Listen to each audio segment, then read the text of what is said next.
Estação da Notícia, a informação até você.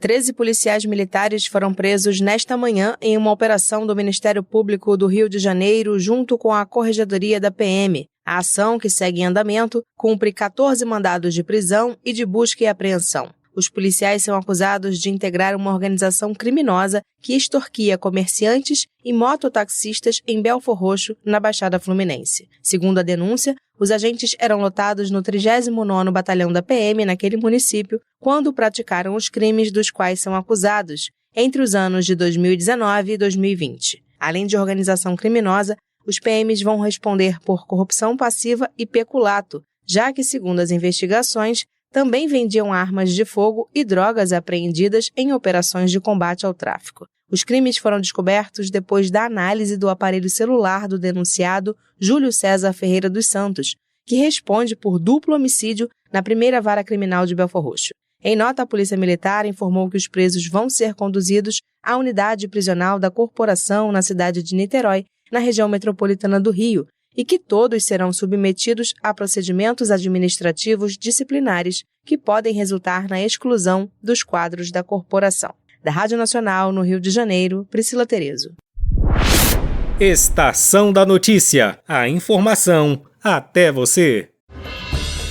Passados 136 anos da abolição da escravatura no Brasil, as políticas afirmativas buscam aumentar a participação social da população negra, descendente das pessoas que foram escravizadas até o século XIX no país. É o que avalia Geovane da Silva, do Movimento Negro Unificado. São políticas de inclusão da população negra na sociedade, por exemplo, processo de cotas, que são importantes para dar acesso a direitos que foram retirados nós há mais de 300 anos. Temos que ter mais negros formandos em medicina, temos que ter mais negros juristas, precisamos de mais negros no STF, nós precisamos de mostrar à sociedade em todos os espaços. Depois que a Lei Áurea foi assinada pela Princesa Isabel em 1888, o Estado brasileiro não criou nenhum projeto para as pessoas libertas da escravidão.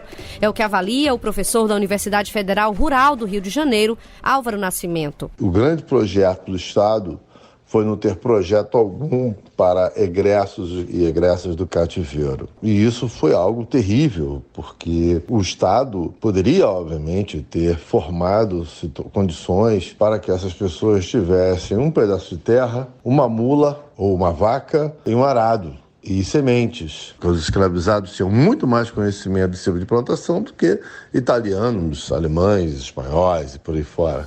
Para o professor de História do Instituto Federal Baiano, Tiago Alves, seria fundamental a criação de políticas públicas para garantir a cidadania plena das pessoas que haviam sido libertadas e não tinham para onde ir. Seriam necessárias políticas públicas para que a população egressa do cativeiro e seus descendentes adquirissem o que chamamos de cidadania plena, incluindo direitos básicos como saúde, moradia, educação e trabalho qualificado. Um processo de inclusão real na sociedade brasileira, ao contrário da exclusão e marginalização que acabou prevalecendo. São questões de lutas do pós-13 de maio e que permanecem até hoje. Camila Fogaça, pesquisadora em História Social da Universidade Estadual do Rio de Janeiro, ressalta que essa falta de políticas perpetuou as mazelas enfrentadas até hoje pelos descendentes dos escravizados. Não havia medidas efetivas que visassem inserir esses ex-escravizados e seus descendentes na sociedade, como, por exemplo, a fiscalização da continuidade do trabalho escravo, garantia do direito à educação, saúde de qualidade, terra e moradia. A falta de aplicação efetiva dessas medidas de base acabaram por perpetuar na nossa história as mazelas proporcionadas pelo Estado aos ex-escravizados e seus descendentes. Especialistas afirmam que, ao ganhar a liberdade, sobrou aos ex-escravizados as ruas e o descaso. Discriminados pela cor da pele, viviam em situação precária. Ainda hoje, apesar de serem maioria, a população negra no Brasil ainda é marginalizada. Segundo o IBGE, em 2022, 40% dos negros viviam em situação de pobreza no país. 7 em cada 10 brasileiros que moram em casas inadequadas são negros. O Fórum Brasileiro de Segurança Pública mostra que quase 70% das pessoas presas são negras. E o Atlas da Violência aponta que em cada 10 pessoas assassinadas no país, 8 são negras. Com sonoplastia de Jailton Sodré, da Rádio Nacional em Brasília, Sayonara Moreno. Estação da Notícia, A informação até você. Uma disputa entre o risco de perder credibilidade no combate à inflação e o custo à reputação do Copom por não seguir as sinalizações sobre os juros marcou a última reunião do comitê nos dias 7 e 8 de maio. O Banco Central divulgou nesta terça-feira a ata da reunião que baixou a taxa Selic, referência para os juros cobrados no Brasil, para 10,5% ao ano. Foram 5 votos a favor da redução de 0,25 ponto percentual dos diretores mais antigos e do presidente do Banco Central, Roberto Campos Neto. Para eles, houve piora nos cenários avaliados. Então, mais importante do que o eventual custo de não seguir a indicação dada na reunião anterior é o risco de perda de credibilidade no combate à inflação. Do outro lado, os 4 diretores indicados pelo governo Lula votaram por um corte de 0,5 ponto percentual.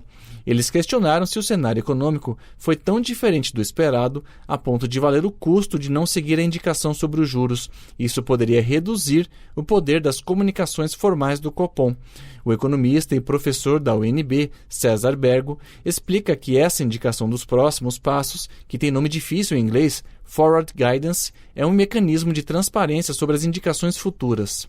E a ata, que foi publicada no dia 26 de março, dava a entender que o Banco Central iria manter um corte na mesma magnitude de que vinha sendo. Talvez não garantisse as próximas reuniões, mas nesta última, tudo indicava, pelo guidance, que o Banco Central iria adotar uma política de corte de 0,5%, porque isso ajuda a orientar as expectativas do mercado e dos agentes econômicos, influenciando as decisões de gastos e investimentos das empresas, das pessoas, né? Para o professor de Economia da Universidade Federal de Minas Gerais, Mauro Sayar, os 2 pontos de vista são razoáveis. É um debate basicamente sobre reputação, mas nenhum desses grupos deixou de observar que o cenário é mais cauteloso, exige mais cuidado do que em reuniões anteriores. Eu acho que as explicações foram bem dadas e são bastante razoáveis. Na ata, o comitê destacou a importância de uma política fiscal confiável e da sustentabilidade da dívida para tranquilizar as expectativas sobre a inflação. Da Rádio Nacional em Brasília, Gabriel Brum. Estação da Notícia. A informação até você. A seca no Pantanal é grave. A Agência Nacional de Águas declarou situação crítica de escassez na Bacia do Paraguai, a principal do bioma, até o dia 31 de outubro deste ano, que é o fim do período seco normal. A decisão levou em conta informações do IMET e do Serviço Geológico do Brasil. O nível de água do rio Paraguai em abril deste ano atingiu o pior valor histórico ao longo da calha principal. Essa escassez ocorre desde o início do ano. Essa situação pode afetar o abastecimento de água, especialmente em Cuiabá, no Mato Grosso, e Corumbá, no Mato Grosso do Sul. A situação crítica permite que estados e municípios afetados declarem situação de calamidade ou emergência pela seca e que o reconhecimento e o auxílio pelo governo federal sejam agilizados ou antecipados. Além disso, a medida da agência orienta os setores de navegação, geração de energia, abastecimento, entre outros, para a necessidade dos planos de contingência e adoção de medidas especiais. A região hidrográfica do Paraguai ocupa mais de 4% do território brasileiro, pegando metade de Mato Grosso e de Mato Grosso do Sul, o que inclui a maior parte do Pantanal mato-grossense, a maior área úmida contínua do planeta. Da Rádio Nacional em Brasília, Gabriel Brum. Estação da Notícia. A informação até você. Indígenas de Roraima criaram uma sala de situação para monitorar, reunir informações e apoiar as brigadas de incêndio que atuam no combate às queimadas na floresta. A iniciativa do Conselho Indígena de Roraima une tecnologia moderna e os conhecimentos ancestrais dos povos indígenas do estado. Este é o primeiro sistema de gestão indígena de monitoramento para o fogo. Pelo monitor, será feito acompanhamento em tempo real de todas as incidências nas terras indígenas, sejam elas de foco de calor, queimadas ou chuva, já que o período de inverno iniciou em Roraima. Por meio de informações coletadas através de imagens de satélite em todas as terras indígenas do estado e dos países vizinhos, a Sala de Situação Indígena compartilha os dados com os brigadistas e também com entidades parceiras no combate aos incêndios florestais, como o Preve Fogo, do IBAMA, e o Instituto Chico Mendes de Conservação da Biodiversidade. Todo o equipamento foi doado pelo Instituto Terra Brasilis. O Brasil teve mais de 17 mil focos de incêndio registrados nos primeiros 4 meses deste ano, segundo o Instituto Nacional de Pesquisas Espaciais. O estado de Roraima aparece justamente em primeiro lugar no registro de focos. São 4.609, uma alta de 281% em relação ao mesmo período de 2023, quando foram registrados 1.209 focos. Dos 10 municípios com mais registros feitos pelo programa Queimadas, até esta terça-feira, os 7 primeiros estão localizados em território roraimense. A falta de chuvas no estado nos últimos meses é um dos fatores que fez crescer estes números. Em março passado, o governo de Roraima decretou situação de emergência em 14 dos 15 municípios em razão da seca. Da Rádio Nacional em São Luís, Madison Euler. Estação da Notícia. A informação até você. 25% de toda a população que está em abrigos no Rio Grande do Sul é composta por crianças e adolescentes, segundo a estimativa do Unicef, que é o Fundo das Nações Unidas para a Infância. Isso representa um universo de cerca de 20 mil pessoas nos 700 abrigos temporários montados. Os números variam a cada dia e essa é também uma das dificuldades em se fazer esse mapeamento para implementar ações de cuidado e proteção. Aumento da segurança para evitar violência física e sexual e a criação de abrigos exclusivos para mulheres, crianças e adolescentes são algumas das medidas tomadas. Mas neste momento é preciso pensar também na assistência psicológica dessas pessoas, especialmente das crianças. O alerta é da representante adjunta aqui no Brasil do Unicef, a Denise Stuckenbrook, que lembra que muitas crianças foram separadas dos responsáveis na hora do resgate. No estado em que a situação das crianças, adolescentes e famílias estão agora nos abrigos, há risco de que nessa vontade de reunificar crianças, encontrar famílias e etc., a gente acabe, sem querer, na melhor das intenções, cometendo algum equívoco. Então, a gente quer assegurar que a gente esteja fazendo todo o mapeamento, tem todo um cadastramento em curso, com profissionais, assistentes sociais, psicólogos preparados para isso. Principalmente no caso de crianças menores, aquelas que ainda não falam ou se comunicam de alguma forma. O que a gente quer é prevenir, por exemplo, que crianças possam ser entregues, especialmente as mais pequenas, que possivelmente não sabem ainda expressar o nome completo dos pais, ou aonde moravam, não sabem expressar seu nome completo ainda, que possam ser entregues a estranhos, ou pessoas que no afã de querer ajudar, acham que pegando a criança para cuidar, as crianças vão estar em melhor situação do que estarem nos abrigos, e a gente entende que em alguns casos na melhor das intenções, mas o mais importante é assegurar que as crianças sejam de fato entregues a familiares e cuidadores aptos e legalmente reconhecidos como tal. A tentativa também é para dar dignidade a essas crianças e jovens nos abrigos. A distribuição de kits com livros e brinquedos ou com itens de higiene, como absorventes ou de cuidado com bebês, já está sendo feita. Porque, como afirmou a representante do Unicef, a população nos abrigos vai variar, mas a estadia deverá ser longa, tendo em vista que as chuvas e o nível das águas não diminuem. Da Rádio Nacional em Brasília, Priscila Mazenotti.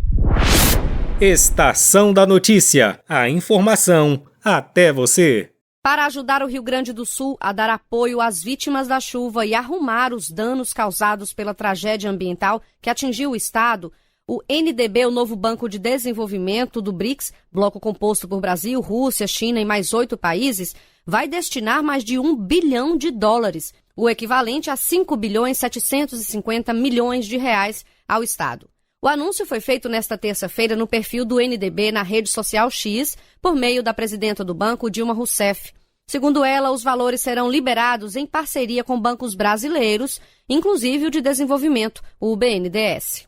Para ajudar o Estado do Rio Grande do Sul e os gaúchos a superar essa tragédia, quero reiterar minha solidariedade aos gaúchos e aos governos federal e estadual. O Banco dos BRICS tem um compromisso e vai atuar na reconstrução e na recuperação da infraestrutura do Estado. Queremos ajudar as pessoas a reconstruir suas vidas.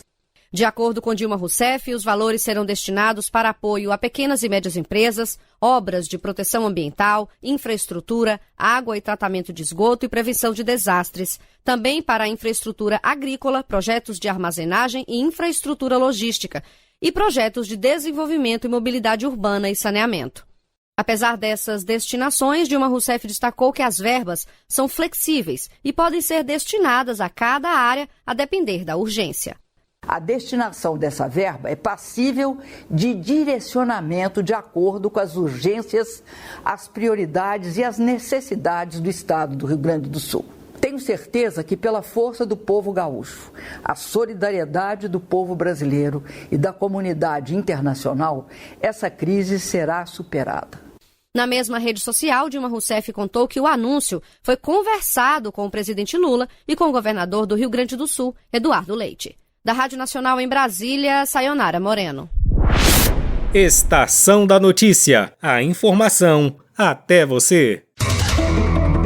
Na faixa de Gaza, o número de mortos ultrapassou os 35 mil, enquanto um quarto da população se vê forçado a se deslocar mais uma vez. Além dos 450 mil que fugiram de Rafah na última semana, 100 mil já deixaram Jabalia, no norte de Gaza. O exército de Israel voltou a atacar a região, alegando que militantes do Hamas se reagruparam ali. No centro da faixa, uma escola da ONU que servia de abrigo foi atingida. Israel afirmou que matou mais de 15 militantes que se escondiam em uma das salas. Não bastasse a crise humanitária, um comboio de ajuda foi incendiado por colonos judeus radicais no caminho para Gaza, perto da cidade de Hebron, na Cisjordânia ocupada. Nessa segunda, caminhões tinham sido atacados na área. Hoje, Israel marca os 76 anos de criação do Estado. A celebração foi moderada por causa das perdas desde o ataque terrorista do Hamas de 7 de outubro e pelos reféns ainda em Gaza. A mesma data é chamada de Nakba pelos palestinos, que significa catástrofe em árabe. Cerca de 3 mil protestaram perto da cidade israelense de Haifa.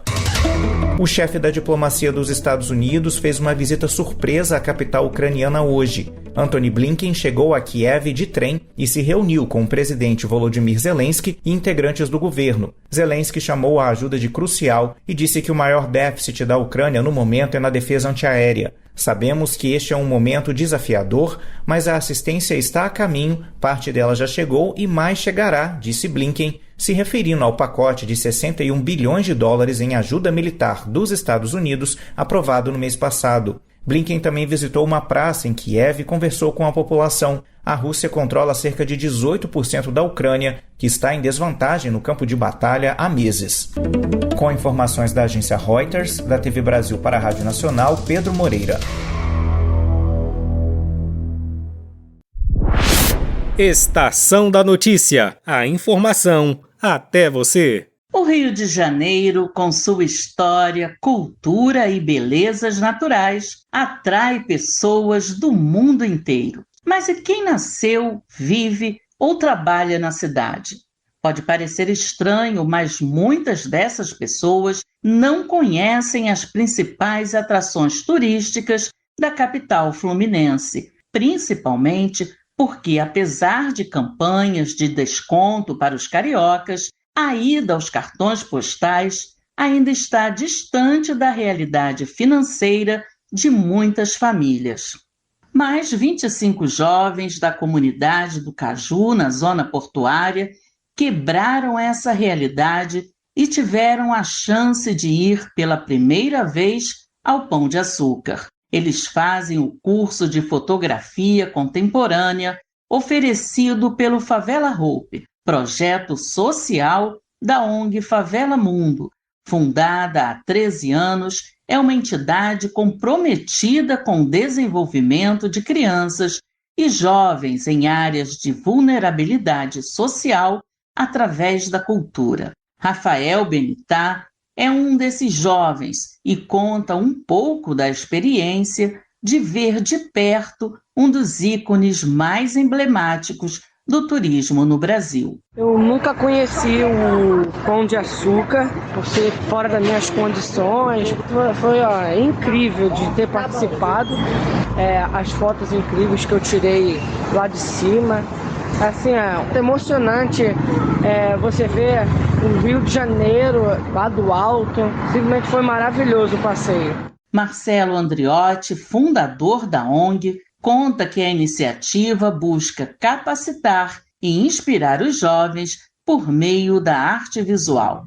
Nas aulas totalmente gratuitas, os alunos estudam técnicas de fotografia e edição de imagens. Basta ter uma ideia na cabeça e um celular na mão. Essa ferramenta que quase todo mundo tem serve para muita coisa, além de ver vídeos e se comunicar com os amigos. A gente está transformando essa ferramenta em um instrumento de trabalho, para que ele possa gerar renda com esse próprio celular. Então ele vai aprender a tirar fotos e vender suas fotos, suas imagens e fazer seus vídeos com o próprio celular. Ele vai aprender a manusear uma câmera profissional, mas o grande foco vai ser realmente o uso dessa ferramenta, do aparelho celular, como fonte de renda. Reconhecida pela ONU como modelo de inclusão social, a ONG Favela Mundo já passou por 13 comunidades e beneficiou mais de 18 mil pessoas. Da Rádio Nacional, no Rio de Janeiro, Solimar Luz.